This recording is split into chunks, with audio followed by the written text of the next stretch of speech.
दिल्ली 16 दिसंबर साल था 2012। उस दिन सुबह से ही अजीब सी ठंड थी। पारा 3 डिग्री पर आ गया था और शहर जल्दी से अपने कंबल में समा रहा था। लेकिन उस रात कोई नहीं जानता था कि दिल्ली की सड़कें इतिहास की सबसे काली रात देखने वाली हैं। उस दिन एक लड़की घर से बाहर निकली। वो मन बहलाने के लिए नहीं निकली थी, वो एक इंटर्नशिप के लिए निकली थी। उसकी मुस्कान सामान्य थी, उसके सपने सामान्य थे। एक बेटी का अपने माता पिता के घर लौटने का सामान्य सा दिन था। लेकिन कुछ लोगों ने उस रात सामान्य होने का मतलब ही बदल दिया। शाम करीब 8:30 बज रहे थे। वो अपने एक दोस्त के साथ मॉल में फिल्म देखने गई थी। फिल्म खत्म हुई, दोनों बातें करते हुए बाहर निकले। वे साकेत के पास एक मेन रोड पर खड़े थे। वापसी का सफ़र शुरू होने वाला था, लेकिन उन्हें अंदाज़ा नहीं था कि जिंदगी का वो सबसे सामान्य सा सफ़र उनकी रूह को हमेशा के लिए बदल देगा। उन्होंने एक प्राइवेट बस रोकी। उस बस में पहले से ही 6 लोग सवार थे। उन्हें लगा शायद ये बस रूट पर जा रही है। उन्होंने पैसे देकर अंदर कदम रख दिया। ये कदम उनकी जिंदगी की आखिरी सामान्य सांस थी। बस ने कुछ ही देर में मेन रोड छोड़ दिया, फिर एक अंधेरे रास्ते में मुड़ गई। ये वो रास्ता था जहां न तो कोई चौराहा था और न ही कोई पुलिस चौकी। लड़के ने पूछा, भाई ये किधर जा रही है? जवाब में मिला एक घूंसा। और फिर वो सब शुरू हुआ जिसे लिखने में भी कलम कांप जाए। उस लड़के को लोहे की रॉड से बेरहमी से पीटा गया। उसके हाथ पैर तोड़ दिए गए। उसके मुंह पर कपड़ा रख दिया गया ताकि वो चिल्ला न सके। और फिर उन्होंने उस लड़की पर हाथ डाला। लगातार बारी बारी से, एक के बाद एक, 6 लोग, 2 घंटे। वो बस उस रात दिल्ली की सबसे डरावनी जगह बन गई। एक जगह जहां एक इंसान दूसरे इंसान को इंसान नहीं रहने दे रहा था। बस चल रही थी, अंधेरा बढ़ रहा था। लड़की ने बचने की हर कोशिश की। उसने काटा, उसने लात मारी, उसने चीखने के लिए अपना गला फाड़ दिया। लेकिन 6 जानवरों के सामने एक लड़की की ताकत कितनी। उसके शरीर के हर हिस्से पर जख्म थे। उसकी आंतें खिंचकर बाहर आ गई थीं। डॉक्टरों ने बाद में कहा कि उन्होंने इतना नुकसान कभी किसी जिंदा इंसान के शरीर में नहीं देखा था। फिर उन्होंने दोनों को बस से नीचे फेंक दिया, नंगा, लहूलुहान, ठंड से ठिठुरती सड़क पर। उन्हें लगा अब ये मर जाएंगे, लेकिन उस लड़की ने मरना नहीं चाहा। वो सांस लेती रही। वो चाहती थी कि पहले उसका दोस्त बचे। वो उसे उठाने की कोशिश कर रही थी। वो बार बार गिर रही थी, फिर भी उठ रही थी। आधी रात के करीब एक पुलिस गश्ती वाहन ने उन्हें देखा। पहले तो पुलिस वाले भी घबरा गए। उन्होंने सोचा कि ये कोई मर्डर केस है। लड़की बोल नहीं पा रही थी, उसका शरीर टूट चुका था, लेकिन उसकी आंखें फिर भी कुछ कह रही थी। उसे अस्पताल पहुंचाया गया। डॉक्टरों ने देखा और उनकी सांस रुक गई। उसके अंदर 17 से ज्यादा गंभीर चोटें थी। उसे तुरंत ऑपरेशन थिएटर में ले जाया गया। वहीं दूसरी तरफ उसके माता पिता को खबर दी गई। पिता ने फोन उठाया। पुलिस ने कहा, सर आपकी बेटी हादसे में घायल हो गई है। पिता ने कहा, कौन सा हादसा? जवाब नहीं मिला। वो दौड़ते हुए अस्पताल पहुंचे। तब उन्हें पता चला कि यह कोई हादसा नहीं था, बल्कि हत्याकांड की कोशिश थी।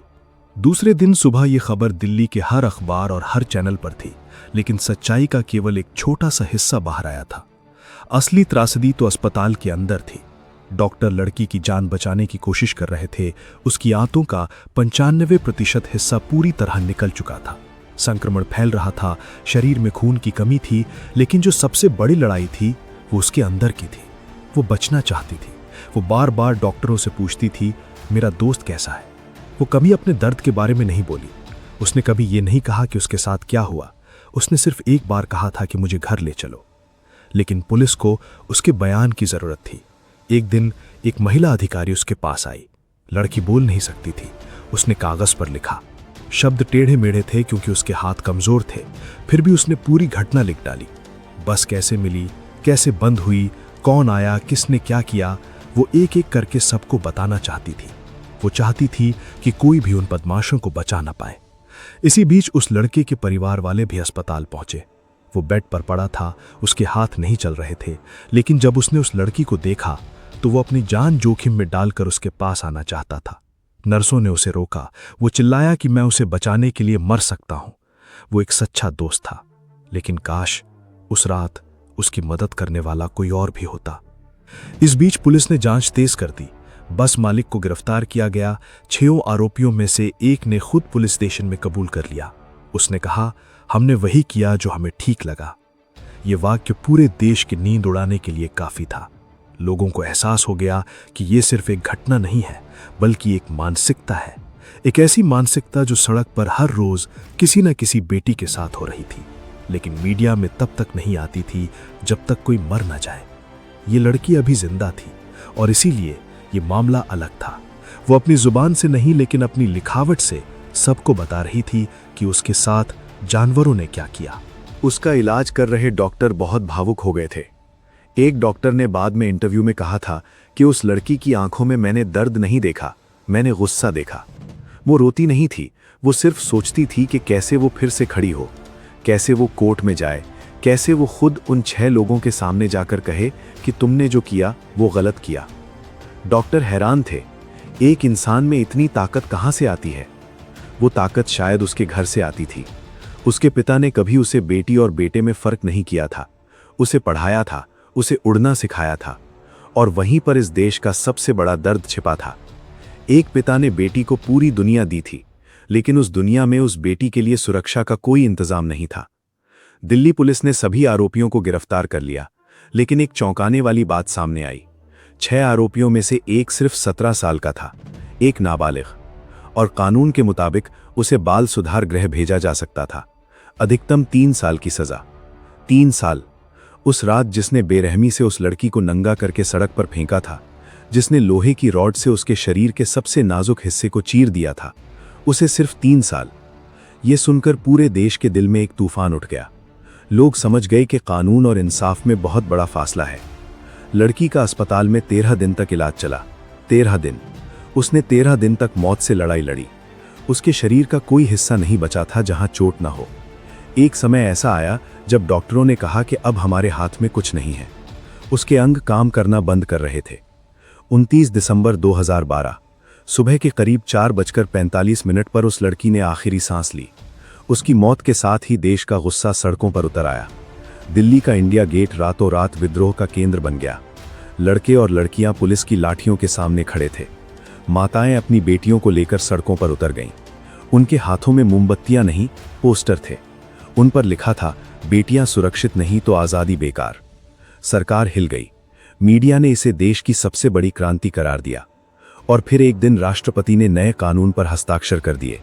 सजा का प्रावधान बदल गया। फांसी की सजा को मंजूरी दे दी गई। 4 आरोपियों को उम्र कैद नहीं, फांसी की सजा सुनाई गई। लेकिन क्या इससे वो लड़की वापस आ गई? क्या इससे उस रात की कोई बस वापस लौट सकती थी? बहुत बड़ी बहस छिड़ गई।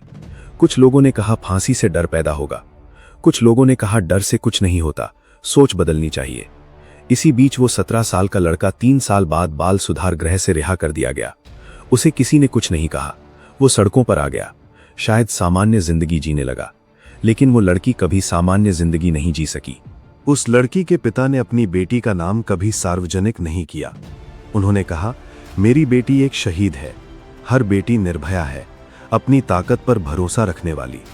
इसीलिए पूरा देश उसे निर्भया के नाम से जानता है। वो नाम अब एक पहचान है, एक मुहिम है, एक इतिहास है।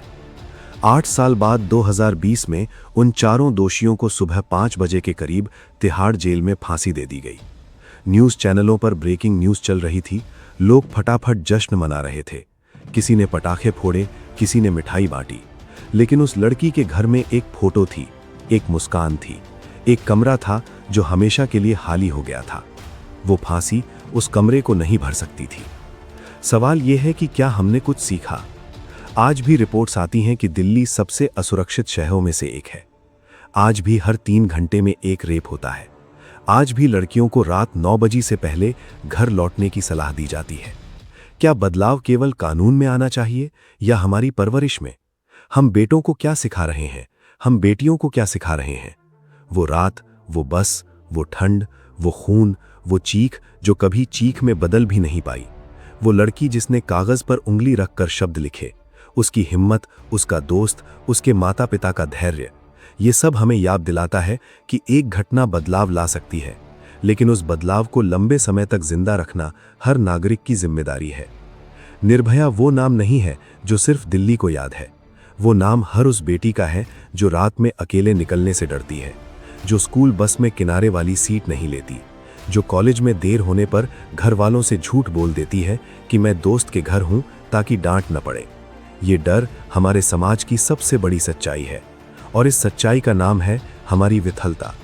हम सोचते हैं कि कानून बदल दिया तो बात बन जाएगी, मगर असल बात तो वो पल है जब एक लड़का अपने दोस्तों के सामने किसी लड़की पर टिप्पणी करता है और कोई उसे मना नहीं करता।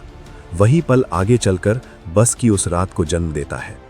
इसलिए जब भी हम निर्भया का नाम लें तो सिर्फ दुख मत मनाइए, गुस्सा कीजिए और उस गुस्से को बदलाव में बदलिए। अगली बार जब आपकी बेटी रात में बाहर निकले तो उसे डराइए मत, पुलिस व्यवस्था से लड़िए। अगली बार जब आपका बेटा किसी लड़की के कपड़ों पर सवाल उठाए तो उसे रोकिए और समझाइए कि एक इंसान की इज्जत उसके कपड़ों से नहीं, उसके दिल से होती है। 16 दिसंबर 2012 को एक लड़की ने अपनी जान देकर हमें जगाया था। अब हमारी बारी है कि हम खुद जागें और ये वादा करें कि हमारी बेटियां उस बस की तरह अंधेरे रास्ते पर कभी अकेली नहीं होंगी। ये एक कहानी खत्म नहीं हुई है। ये कहानी हर सुबह तब शुरू होती है जब एक बेटी स्कूल जाती है, जब एक माँ ऑफिस जाती है, जब एक लड़की रात में दवाई लेने निकलती है। उस दिन तक ये कहानी खत्म नहीं होगी जब तक हर लड़की निर्भया ना हो जाए, बिना किसी डर के, बिना किसी शर्म के, बिना किसी पुलिस की संख्या देखे।